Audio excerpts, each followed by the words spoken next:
Your parents spent decades following the rules of saving for retirement. But did anyone tell them that the rules completely change when it's time to start spending it?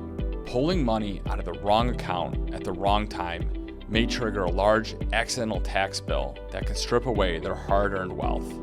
Today, we are breaking down the order of operations your parents need to pull income from their portfolios with less tax risk. Many retirees spend decades saving and investing for retirement. But what some may not realize is that how you withdraw the funds can cost or save you thousands in taxes over time. Today we're talking about tax planning and specifically what it means in your retirement plan. Let's chat.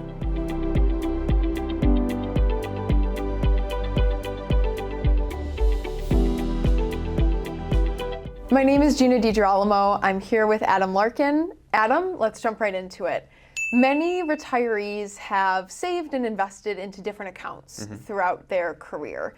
Tell me a little bit about the different accounts someone might have going into retirement. Got it. So we're going to break this down into kind of three buckets, I'll call it. The first one is going to be what's called a pre-tax or traditional qualified account. The second is a Roth qualified account, and we'll get into some of the differences or what makes something qualified versus non-qualified. But the third would be that after-tax, non-qualified, you might hear of this as a taxable or a brokerage account. So those are kind of the three buckets primarily that people are saving into while they're putting away for retirement. Okay, so the two differences there is the qualified and non-qualified. Let's start with qualified. Tell me about the tax consequences of those types of accounts. Yeah, so very simply, the way that I like to describe this is that something is qualified, which means that you get some sort of tax advantage by contributing to these accounts. So in the case of either a pre-tax or traditional qualified account, you're getting this tax advantage up front when you make contributions in the form of a deduction against your income for the year that you make the contribution. That money then grows tax deferred, and the money is then taxed on the back end when you take withdrawals or distribution from that account. So this could be a pre-tax or traditional either IRA or your 401k through work or 403b, whatever you might have through your employer-sponsored plan. And just a quick caveat on that, specifically taking distributions after age 59 and a half. That's right, yeah. So the trade-off of getting this, this preferential tax treatment or the deduction up front in the case of the pre-tax is that you are able to trade freely in that account without recognizing any capital gains along the way. But yes, you are supposed to wait until you're age 59 and a half before you start withdrawing without recognizing any penalty. So then the second type, so the Roth account is making the opposite decision, which is to say, I'm willing to pay tax on these dollars now, then any growth on those dollars is going to grow tax-free, and when I take distributions at the end, those distributions are also going to be tax-free. So what happens now tax-wise in the other type, the non-qualified account? Yep, okay, so a non-qualified account, so the difference here is that there is not that restriction of the 59 and a half, right? So the trade-off there, though, is that if you are trading inside of those accounts, between the time that you're contributing and when you reach age 59 and a half, is that you might have to pay what are called capital gains taxes. So again, you buy a stock inside of a taxable account or this non-qualified account, then that stock appreciates from $100 up to $120. You have to pay tax on that $20 worth of growth when you choose to sell it. So you're sort of taxed along the way, but the benefit that you get is that, like I said, you don't have that restriction to wait until age 59 and a half. You can have access to those funds as soon as you want to sell them. So shifting into someone that's in retirement or approaching retirement, they maybe have a pre-tax IRA, a Roth IRA, and this non-qualified brokerage account. Yep. They have these three accounts, they're stepping away from work, they need to replenish, they need to replace their income. When we're talking about distribution strategies, another piece of that is Social Security.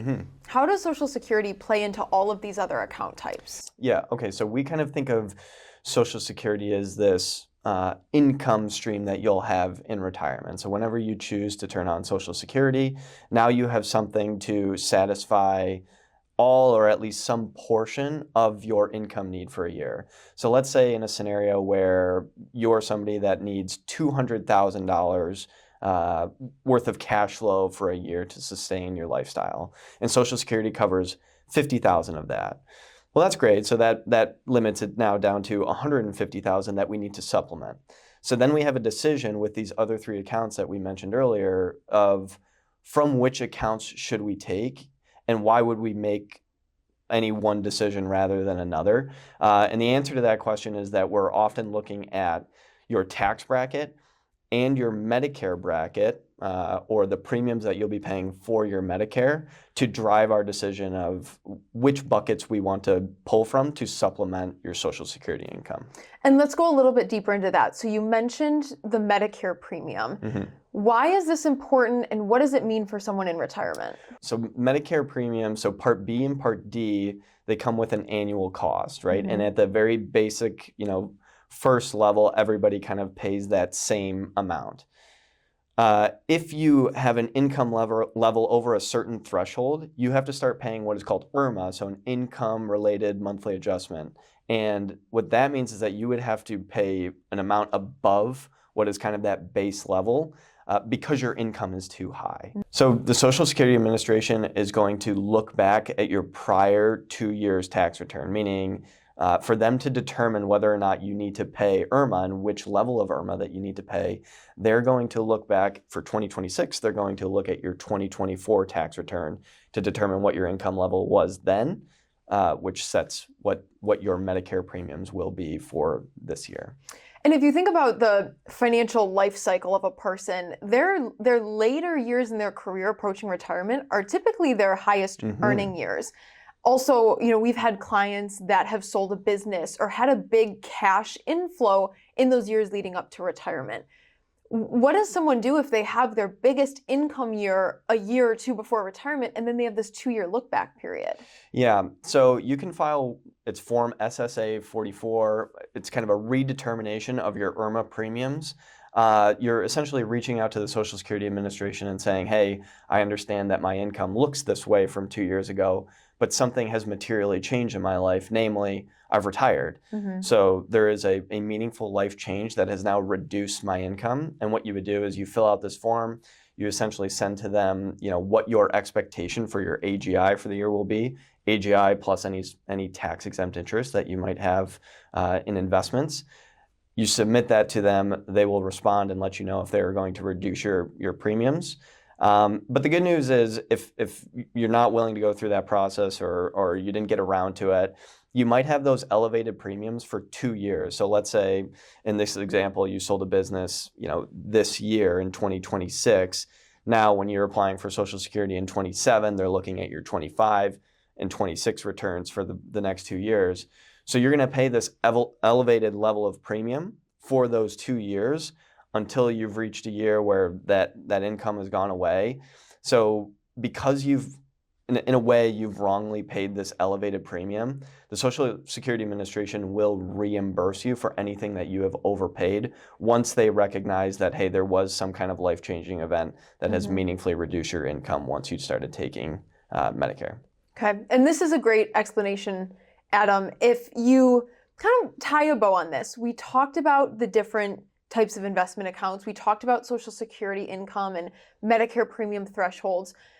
Generally speaking, what types of conversations are you having with clients around distribution planning? What's something that they should be thinking about? So the first thing that you have to understand is what is the mix of what clients have available to them? How have they saved over their lifetime? Do they have all pre-tax assets, which really limits our ability to kind of make decisions about where we want to be from a tax bracket standpoint?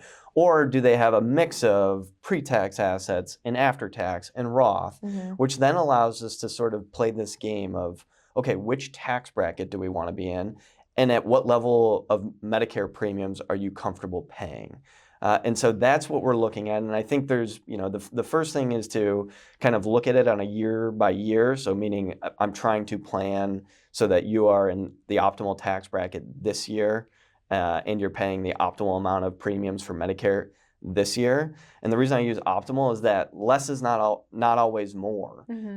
If I wanted and I had a client who had both pre-tax money and Roth dollars, and we exhausted all of their Roth dollars in the first 2 years of retirement just so we had the lowest tax impact, and the lowest Medicare premiums for those 2 years. Well, now every year beyond that, every dollar that we withdraw from their retirement accounts will now be fully taxable, and they're going to see their tax brackets jump, and they're going to see their Medicare premiums jump. So when I say this optimal level that we're looking at for clients, it is we need to have a longer term view of where do we think you're going from a tax perspective, and how can we kind of manage what you have now so that we can kind of keep that level steady over the long term. And that's such a great point of balancing the yearly decisions with the long-term vision and plan, and why it's so important to work with an advisor to be able to take that up close view to plan for that tax year, but also zoom out and say, what's our longer term goals and strategies and how we want to make that work over time.